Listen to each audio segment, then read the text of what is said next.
Yeah, so this leads us on to a whole bunch of releases from the guys at Night Models as well. So those guys run both their Batman miniatures game and also their DC Universe miniatures game. And for the DC side of things, so for the wider world of DC, we've got a new version of Superman that you can see there, which it seems like Night Models are moving. They've got a lot of sort of gameplay worthy stuff in there, but I think they're moving towards a lot more like, as I like to call them, mantelpiece miniatures. Yeah.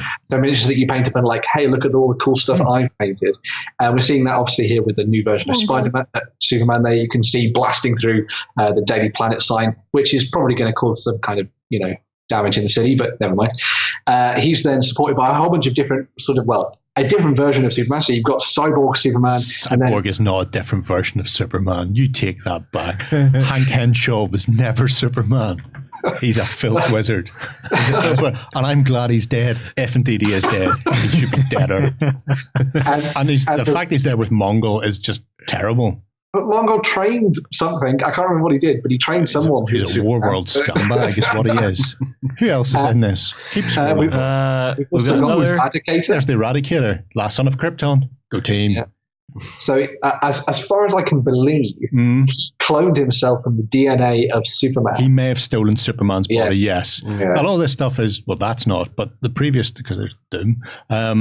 So if we're not looking at Legion of Doom, the previous guys are all from Superman died. Mm-hmm. You may or may not be aware. I'm aware. Spoilers! And after the death of Superman, you had the rise of the four Supermen, which was the Eradicator. Mm-hmm. Cyborg Superman, Steel, John Henry, and Superboy rocking a wicked sharp leather jacket. At that point, they tried to replace Superman because Superman was dead. Eradicator and Cyborg Superman both were cloned from his DNA. My missus is probably watching this. Look how much Superman stuff there is, because I've borrowed Jerry's collection. Of the original Donner Superman. Of Superman movies. Nice. I've only managed to get her through Superman 1 and she's complaining already. And I was like, don't worry, it's just Superman 2, the director's cut that I want to get to. Eradicator's a TV series as well? Oh, yeah. What? Lois and Clark, was it? No, there's loads of TV series. Smallville's great. Early is really good. Yeah. Early Smallville. Yeah. Is that because you just look like one of the extras? Lex Luthor? Hang on. Whenever I was younger and a lot skinnier, people went, shaved head, Lex, hello. And I was like, what? No! That's much better than Matt Lucas. Yeah. I would take Matt Lucas. But what do you mean you would take him? Shut up. Be quiet. All of you be quiet. I'm watching you. Should I worry? I was going to say that leads us on, interestingly, into some of the other releases here. We've got the Legion. Yeah. We've got the Legion of Doom. You can see there, which is made up of a whole bunch of miscreants and villains that you will no doubt be able to match up to one of the heroes. So we've got some people to go up against Green Lantern there. You've got Superman, Batman, all that kind of thing there. Aquaman's foe, Sinestro. Talking about Manta. Yeah. So loads of cool stuff. How does Luthor play in it as an enemy for Superman? Because normally they viciously power armor him up, don't they? Yeah. Well, that's what's coming in the next bit. He's holding a chunk of kryptonite. He doesn't need anything else. Because he also gets the LexCorp army version of him, so that's him. That's his power armor, as you can see there. I only really knew about this after I think it was the Injustice games. Yeah, I didn't really realize that he had that version of him, but it's very, very cool to see Lex Luthor sort of armored up and ready to go up against Superman. They're really nice models. They are really nice models. And that leads us on to Doomsday as well, which is a model that I believe has been out before and it's been sort of like re-released again. So if you want to have another foe for Superman to go up against, you've got Doomsday there too, which is pretty cool. I'm not saying Krypton sow the seeds of their own destruction on a regular basis, but both the Eradicator and Doomsday both came from Krypton. So I'm just saying they kind of deserve it. Well, one of them, there's Martha involved, isn't there? No. My favorite arc for a Superman story is actually an alternate universe one. Red Sun. Red Sun's amazing. Yeah. What if Superman landed in Russia? I'll tell you what's a really good Superman read. You've not really, if a lot of people view Superman and they think, the pretty boy, blah blah blah, poster boy kind of thing. But I read Birthright, and it is one of the best. Birthright's good. Best sort of like representations of who Superman is, and I would genuinely think it'd make an amazing film if they went to try and bring Superman back. But Birthright's very, very good if you're on the fence about Superman. Oh, what's the movie that's coming out soon? It's like an anti-Superman story. Oh, it's already been out. The Child. Yeah. Brightburn. That's the one. But Brightburn, if you want Brightburn in comic form, just find J. Michael Straczynski's Supreme. Okay. Yeah. No, not Supreme Powers, although that is another good one by him. Rising Suns, which has just essentially got Flag, is just Superman.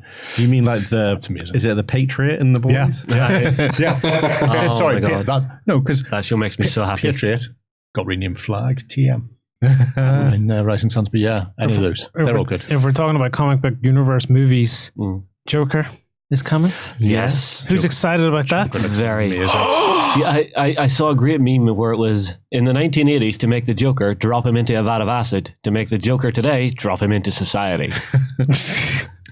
See, Except the Joker today is Joker in the 70s. see, I'm not overly keen on it. I like think the it look looks of it. nice. I Yeah, like the idea that it's that social non-compliance and becoming an anarchist. No, I find it interesting, but one of the best things for me about the Joker is the fact that you don't know what made him go crazy.